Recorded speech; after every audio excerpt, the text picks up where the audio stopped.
ഇറാനിലെ ഏതൊക്കെ പ്രധാനപ്പെട്ട സ്ഥലങ്ങളിലാണ് ഇന്ന് ആക്രമണങ്ങൾ ഉണ്ടായത്?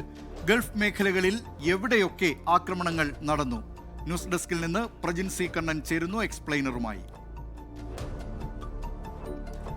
പ്രജിൻ സി കണ്ണൻ, ഇന്നത്തെ ഈ ആക്രമണം സംബന്ധിച്ചുള്ള വിശദാംശങ്ങൾ, എവിടെയൊക്കെയാണ് ഈ ആക്രമണം നടന്നത്, ഇറാനിൽ ഏത് പ്രദേശങ്ങളിലൊക്കെ ആക്രമണം നടന്നു എന്നത് സംബന്ധിച്ച വിശദാംശങ്ങൾ പറയൂ.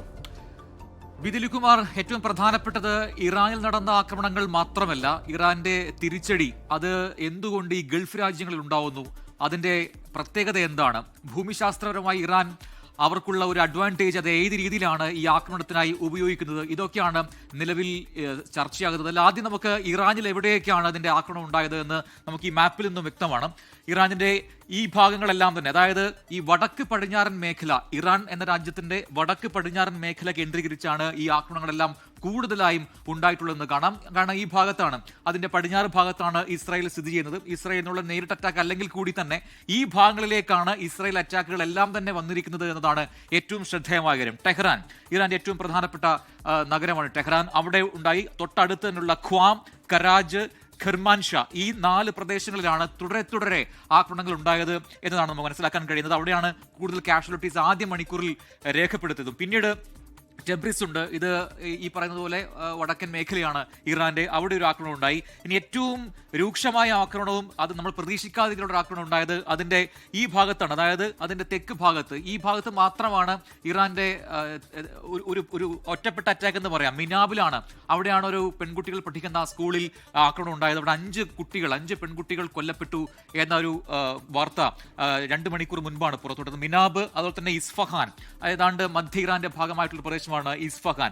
ഈ ഇത്രയും ഇടങ്ങളിലാണ് ഇറാന്റെ പ്രധാനപ്പെട്ട കേന്ദ്രങ്ങളെ കേന്ദ്രീകരിച്ചുകൊണ്ടുള്ള അറ്റാക്ക് ഇസ്രായേൽ നടത്തിയത്. നമുക്ക് പരിശോധിച്ചു കഴിഞ്ഞാൽ മനസ്സിലാക്കും. അതായത് ഈ ഭാഗങ്ങളിലാണ് ഇപ്പോൾ കേന്ദ്രീകരിച്ചിരിക്കുന്നത്. ഇത് ഇറാന്റെ ഈ വടക്ക് പടിഞ്ഞാറൻ മേഖലയാണ്. ഈ മധ്യഭാഗത്തോ അതിനപ്പുറത്തുള്ള ഈ തെക്ക് വടക്ക് കിഴക്കൻ മേഖലയിൽ ഒന്നും തന്നെ ആക്രമണം വന്നിട്ടില്ല എന്നത് ശ്രദ്ധേയമാണ്. ഇനി തിരികെ ഇറാന്റെ ഒരു ഭൂമിശാസ്ത്രപരമായ പ്രത്യേകതയും അതെന്തുകൊണ്ട് ഗൾഫ് രാജ്യങ്ങളെ അറ്റാക്ക് ചെയ്യുന്നു, അല്ലെങ്കിൽ അതിന്റെ ഒരു സവിശേഷത എന്താണെന്ന് ഈ മാപ്പിൽ നിന്ന് വളരെ വ്യക്തമാണ്. നമുക്ക് നോക്കാം. ഇറാൻ സ്ഥിതി ചെയ്യുന്നത് ഇവിടെയാണ്. തൊട്ടിപ്പുറത്ത് തന്നെ എല്ലാ ഗൾഫ് രാജ്യങ്ങളും ഉണ്ട് എന്ന് കാണാം. ഇറാനെയും ഈ ഗൾഫ് രാജ്യങ്ങളെയും തമ്മിൽ വേർതിരിക്കുന്ന ഈ കടലിടുക്ക്, ഇത് ഗൾഫ് സ്ട്രീമാണ്. അതിന്റെ ഭാഗമായ ഈ ഹോർമുസ് കടലിടുക്ക് തന്ത്രപ്രധാനമായ ഒരു കടലിടുക്കാണ്. ഗൾഫുമായി ബന്ധപ്പെട്ട പ്രധാനപ്പെട്ട എല്ലാ വ്യാപാര സഞ്ചാരങ്ങളും നടക്കുന്ന ഒരു കടലിടുക്കാണിത്. അതിന്റെ നിയന്ത്രണം ഇറാന്റെ ഭാഗത്ത് വന്നു കഴിഞ്ഞാൽ സ്വാഭാവികമായിട്ടും ഇവിടെ ഒരു അപ്പർ ഹാൻഡ് ഇറാന് ലഭിക്കുകയും ചെയ്യും. അപ്പൊ ഭൂമിശാസ്ത്രപരമായ ഇറാന്റെ ഈ ഒരു പ്രത്യേകത ഈ ആക്രമണത്തിൽ ഇറാൻ ഉപയോഗിക്കുന്നുണ്ട് എന്ന കാര്യം വ്യക്തമാണ്. നമ്മൾ ഈ കാണിച്ചിരിക്കുന്ന ഈ രാജ്യങ്ങളെല്ലാം തന്നെ, അതായത് ഗൾഫ് രാജ്യങ്ങളായ Oman, UAE, Qatar, Bahrain, Saudi Arabia, Jordan, Iraq, പിന്നീട് ഇപ്പൊ ഈ ഭാഗത്തേക്ക് വന്നു കഴിഞ്ഞാൽ പിന്നെ ഇസ്രായേൽ ആയി, ഇത്രയും രാജ്യങ്ങളിലെല്ലാം തന്നെ ആക്രമണങ്ങൾ ഉണ്ടായിട്ടുണ്ട്. സൗദി ഒഴികെ ബാക്കി എല്ലായിടങ്ങളിലും രൂക്ഷമായ മിസൈൽ ആക്രമണം ഉണ്ടായിട്ടുണ്ട് എന്നാണ് നമുക്ക് മനസ്സിലാക്കാൻ കഴിയുന്നത്. ഇതിൽ ഏറ്റവും പ്രധാനപ്പെട്ട മറ്റൊരു വസ്തുത കൂടിയുണ്ട്. എന്തുകൊണ്ട് ഈ രാജ്യങ്ങൾ ആക്രമിക്കുന്നു, അതിൽ മറ്റെന്തെങ്കിലും തന്ത്രം കൂടി ഉണ്ടോ എന്ന സ്വാഭാവികമായ ചോദ്യമാണ്. കാരണം ഇറാനെ ആക്രമിക്കുന്നത് ഇസ്രായേലാണ്, വളരെ അകലെയുള്ള ഇസ്രായേലാണ്. ഇവിടെ ഇറാനിൽ നിന്നും ഇസ്രായേലിലേക്ക് പറന്നു വന്ന് നേരിട്ടൊരു അറ്റാക്ക് നടത്താൻ ഇറാന് നിലവിൽ സ്ഥിതിയില്ല. പക്ഷേ എന്തുകൊണ്ട് മറ്റ് രാജ്യങ്ങളെ, ഇതിന്റെ ഭാഗമാകാത്ത ഈ രാജ്യങ്ങളെ എന്തുകൊണ്ട് ഇറാൻ ഉപയോഗിക്കുന്നു എന്ന സുപ്രധാനമായ ചോദ്യമാണ്. അതിനായി നമുക്ക് ഇത്രയും കാര്യങ്ങളുണ്ട്. അതിൽ ഓരോന്നിലേക്ക് നമുക്ക് വരാം. അതായത് ഈ ഗൾഫ് രാജ്യങ്ങളെല്ലാം തന്നെ അമേരിക്കയ്ക്ക് അവരുടെ സൈനിക കേന്ദ്രങ്ങളുണ്ട്, വലിയ ശേഷിയുള്ള സൈനിക കേന്ദ്രങ്ങളുണ്ട്, അല്ലെങ്കിൽ വ്യോമ കേന്ദ്രങ്ങളുണ്ട്. ആ കേന്ദ്രങ്ങളെ അറ്റാക്ക് ചെയ്യുക, അതിനെ ടാർഗറ്റ് ചെയ്യുക എന്നൊരു ലക്ഷ്യമാണ് ഇറാനുള്ളത്. നമുക്ക് ഓരോ രാജ്യമായി എടുക്കാം. ബഹ്റൈൻ, ഏറ്റവും ആദ്യം ബഹ്റൈനിലുണ്ടായത് ഒരു രൂക്ഷമായ ആക്രമണമാണ് എന്ന റിപ്പോർട്ടുകൾ നേരത്തെ പുറത്തു വന്നിരുന്നത്. എന്തുകൊണ്ട് ബഹ്റൈൻ? അവിടെയാണ് അമേരിക്കൻ നാവികസേനയുടെ 5th ഫ്ലീറ്റിന്റെ ആസ്ഥാനം സ്ഥിതി ചെയ്യുന്നത്. അതുകൊണ്ട് തന്നെ ബഹ്റൈനിലെ ഈ ഒരു ടാർഗറ്റ് ആക്രമിക്കുക വഴി അമേരിക്കയെ പ്രകോപിപ്പിക്കാം. സ്വാഭാവികമായിട്ടും ബഹ്റൈൻ ഈ വിഷയത്തിൽ ഇടപെടുകയും ചെയ്യും എന്നൊക്കെയുള്ള ഒരു തന്ത്രം അത് ഇറാന്റെ ഭാഗത്തുണ്ട് എന്ന് മനസ്സിലാക്കാം. 2, ഖത്തറിൽ രൂക്ഷമായ ആക്രമണം, ദോഹയിൽ തുടരെ ആക്രമണങ്ങൾ ഉണ്ടായെന്ന റിപ്പോർട്ടുകൾ നേരത്തെ വന്നതാണ്. ഖത്തർ ഭരണകൂടം അത് സ്ഥിരീകരിക്കുകയും ചെയ്തതാണ്. ഗവൺമെന്റിന്റെ സ്ഥിരീകരണത്തിന് ശേഷവും അവിടെ അറ്റാക്കുകൾ നടന്നു. പല മിസൈലുകളെയും അവിടെ തകർക്കാൻ കഴിഞ്ഞെങ്കിലും പിന്നീട് അവിടെ അറ്റാക്കിൽ ഉണ്ടായിക്കൊണ്ടിരിക്കുകയാണ്. എന്തുകൊണ്ട് ഖത്തറിനെ ടാർഗറ്റ് ചെയ്യുന്നു? അതിന് ഉത്തരം ഇത് പറയും. ഖത്തറിലാണ് അൽ ഉദൈദ് എയർബേസ് എന്ന അമേരിക്കയുടെ വലിയ സേനാത്താവളമുള്ളത്. അവിടെ അറ്റാക്ക് ചെയ്യാൻ സ്വാഭാവികമായിട്ടും ഇറാൻ അതുകൊണ്ട് മുതിർന്നു. നെക്സ്റ്റ് കുവൈറ്റ് ആണ്. കുവൈറ്റിൽ എന്തുകൊണ്ട് ഈ ആക്രമണം നടത്തുന്നത്? ഇതെല്ലാം ഇറാനുമായി ചേർന്ന് നിൽക്കുന്ന രാജ്യങ്ങളാണ്. കുവൈറ്റ് ആയിരുന്നു അടുത്ത ടാർഗറ്റ്. അവിടെയും അറ്റാക്ക് നടത്തി. കാരണം അവിടെ അരിഫ്ജാൻ ക്യാമ്പ്, അമേരിക്കൻ ക്യാമ്പാണ്, അമേരിക്കൻ സൈനിക ക്യാമ്പാണ്.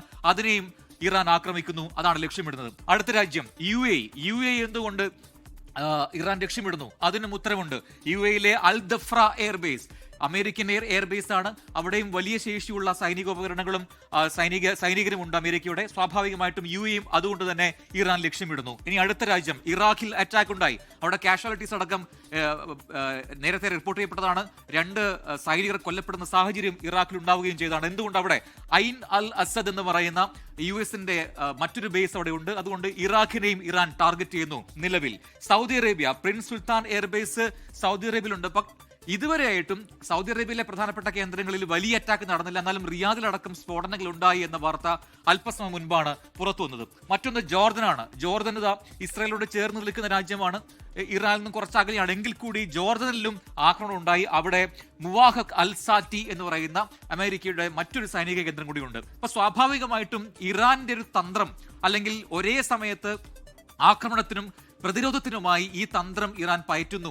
ഭൂമിശാസ്ത്രപരമായി പ്രത്യേകതകൾ ഉപയോഗിക്കുന്നു എന്നുള്ളതാണ് മനസ്സിലാക്കാൻ കഴിയുന്നത്.